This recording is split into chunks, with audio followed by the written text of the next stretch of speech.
초등학교 학급이 줄어들고 지방 대학이 붕괴되고 연금은 점점 고갈되고 있다는 인구 문제와 관련된 불안한 소식들이 부쩍 늘어나고 있습니다.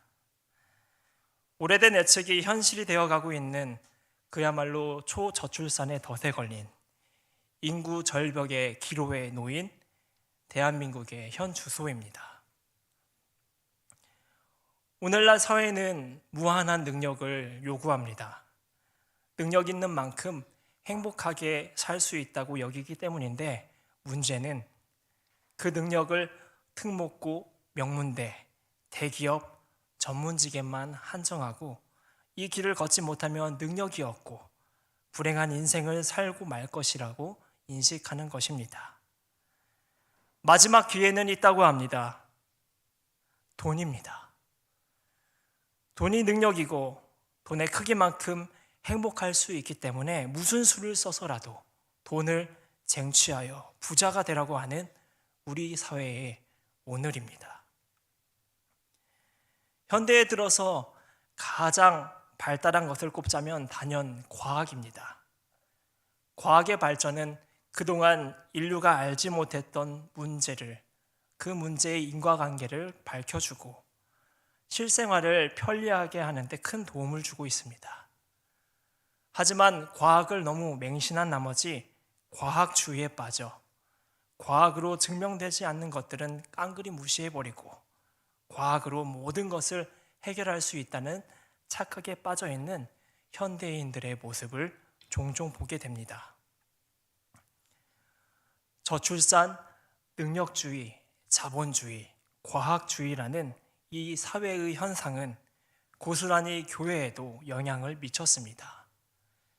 교회의 다음 세대 친구들이 줄어든 원인에는 근본적으로 저출산 문제가 있고, 그 다음 능력과 부를 쌓아야 행복하게 살 수 있다는 사회의 좁은 인식에 영향을 받아 앞서 언급한 한정된 목표를 쟁취하기 위해 시간을 효율적으로 써야 되기 때문에 하나님이란 가치 없는 것이고 교회에 오는 것은 비효율적인 일이 되어버렸습니다. 마침 하나님이 과학으로 증명되지도 않고 종종 교회가 비윤리적인 일들로 문제를 일으키다 보니 조금 남은 매력까지도 없어졌다고 말합니다. 70년대에서 90년대까지 큰 물살을 쳤던 부흥의 역사는 2000년대에 들어서며 멈췄고 가까스로 현상을 유지하다 2010년대에 들어서서 모든 교단의 교세가 빠르게 감소하고 있습니다. 2012년부터 22년까지 한국교회 주요 6개 교단의 교세 분석 데이터를 합산해 정리해 보면 지난 10년간 220만 명이 줄었습니다. 6개의 교단의 데이터이고 또 재적 인원으로 계수한 것이기 때문에 출석 인원으로 조사하고 모든 교단을 계수한다면 아마 감소량은 더 클 것입니다. 10년 전 제가 신학교를 다닐 때 이런 한국교회의 현실적 배경으로 인해 선배 목사님들께서 채플에 오셔서 설교를 하시면 꼭 이런 말씀을 하셨습니다. 미안합니다. 우리들이 잘 준비를 못해서, 대처하지 못해서 미안하다고. 하지만 이제 여러분들께서 이 일을 잘 감당해 나가셔야 한다고, 주님과 함께 이 일을 해내셔야 한다고 말씀하시면서 반성과 도전적인 이야기를 많이 들려주셨습니다. 학교도 분주해졌습니다. 현실을 통찰하여 대책을 모색하는 강의가 늘어났고 전통교회가 아닌 대안적 교회의 모델들을 소개하고 교회의 목회뿐만이 아닌 특수목회도 실습하게 하며 다양한 내용들을 제공했습니다. 당시 신학생들은 크게 4가지 부류로 나눠졌던 것 같습니다. 대형 교회에 비전을 둔 학생들, 전통적 목회에 비전을 둔 학생들, 대안적 교회, 특수목회에 비전을 둔 학생들, 소명과 비전을 잠정적으로 유예하는 학생들. 누가 옳고 그름을 떠나 교회의 현실적 배경을 놓고 넉넉히 생각하면 심정적으로는 모두 이해가 됐습니다. 왜냐하면 가파른 교세 감소 현상은 한국교회 150년 역사 이래 처음 겪는 일이었는데, 이것을 신대원에 오자마자 맞닥뜨린 저희들은 그야말로 혼란스럽고 불안한 시간을 보낼 수밖에 없었기 때문입니다.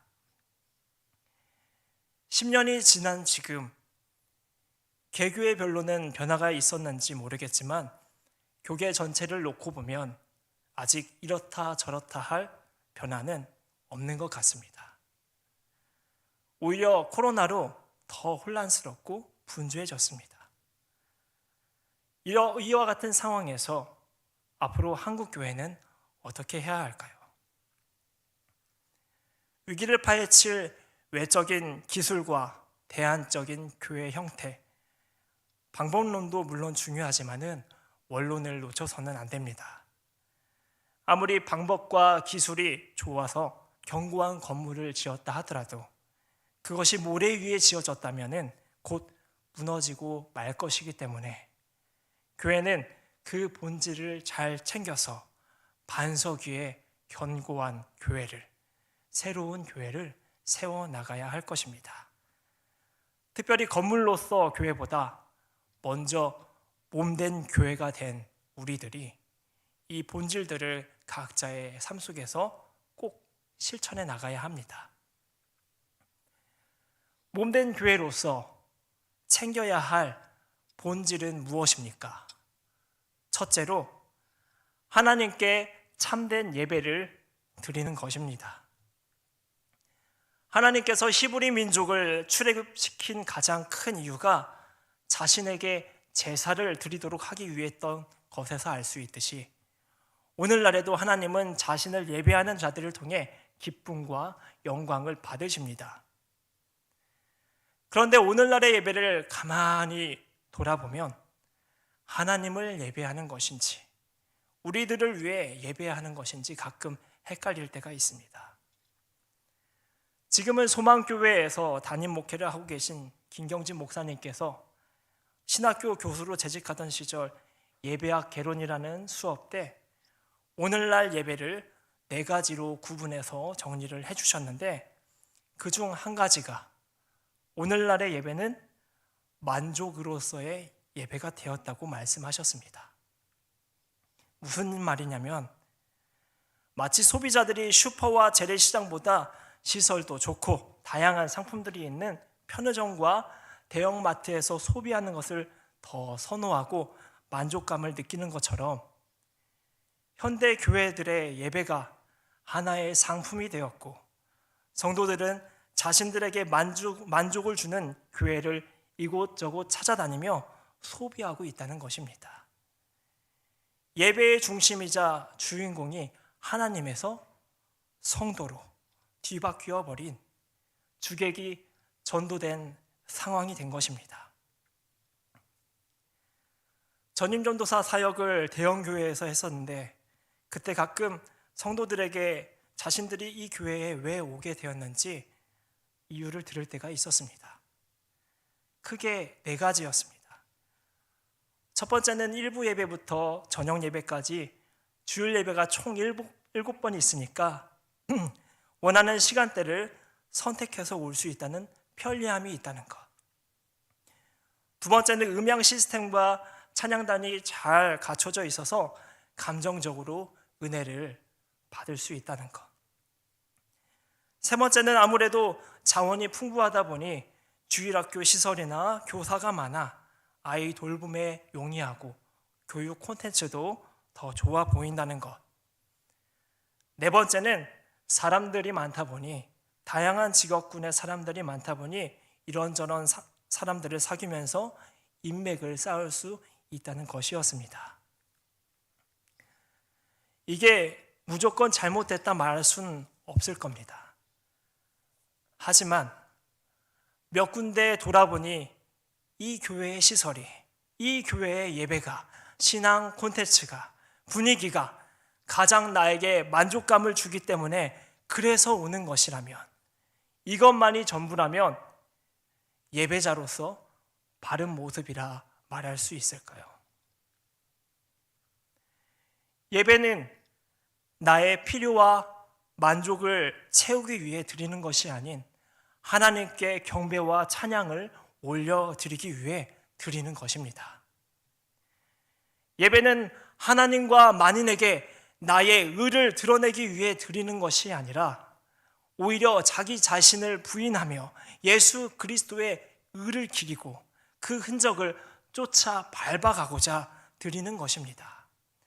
찬양을 부르고 설교를 들으며 위로를 얻고 눈물 한 바가지 흘리며 힐링을 경험하는 것에 그치는 것이 아니라 나의 능력 없음을 철저히 고백하며 하나님의 능력에 자신을 맡기고 이제 말씀 붙들고 살겠노라 다짐하며 돌아가는 시간이 바로 예배입니다.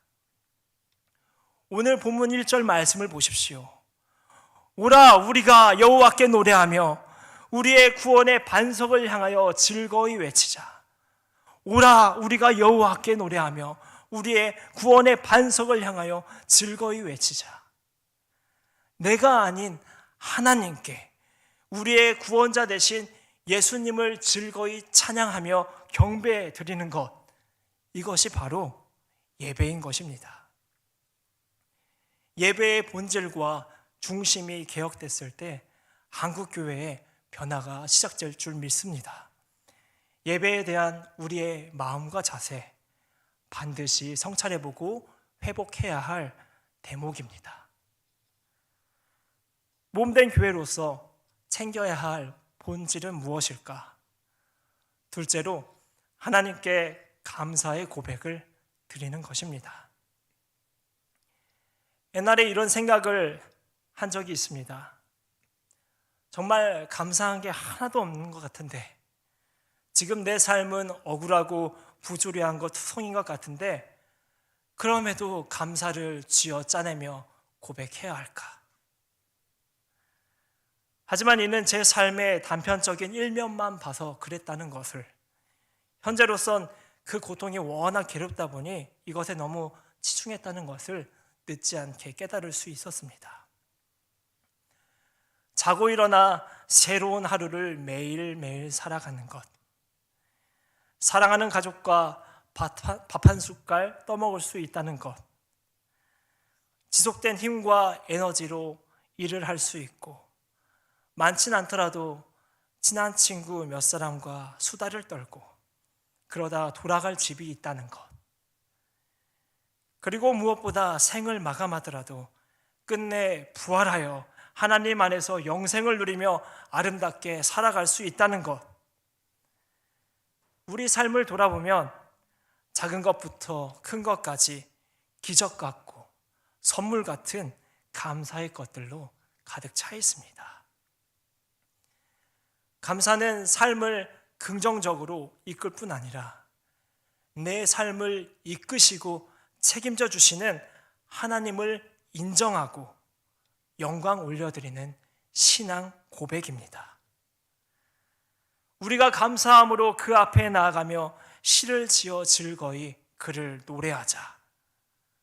이렇게 고백한 오늘 시편의 기자처럼 우리들도 하나님께 감사의 고백을 드리며 주님을 인정하고 내 삶에서 주님을 인정하고 높여드리는 몸된 교회로서의 본질적 인생을 다 살아갈 수 있길 바랍니다.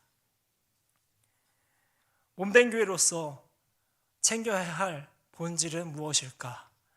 마지막 셋째로 복음을 전하는 삶입니다.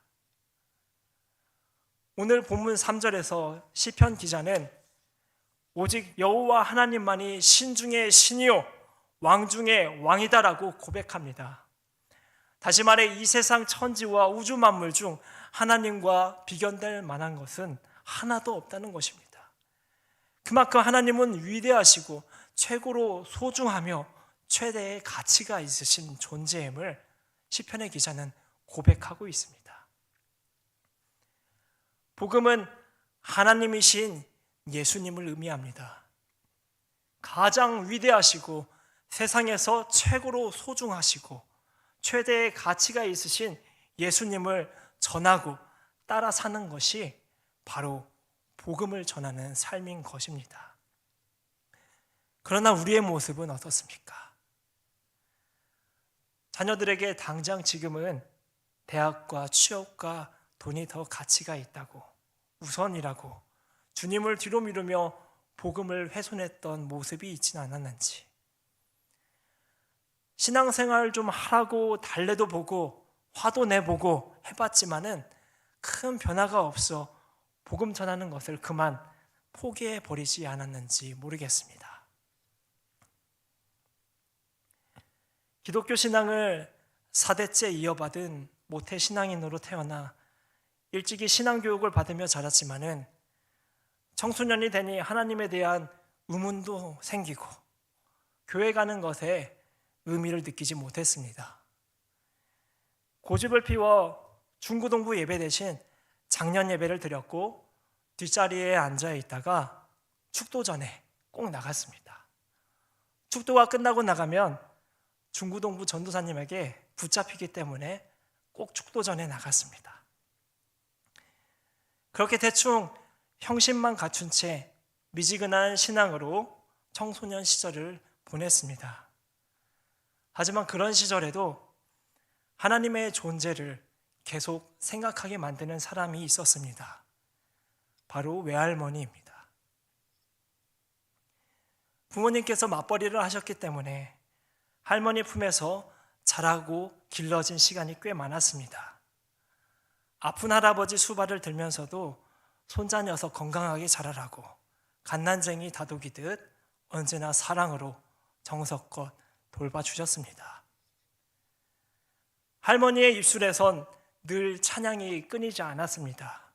저를 돌볼 때도 요리를 할 때도 가만히 앉아있을 때도 언제나 찬양을 부르며 하나님 감사합니다.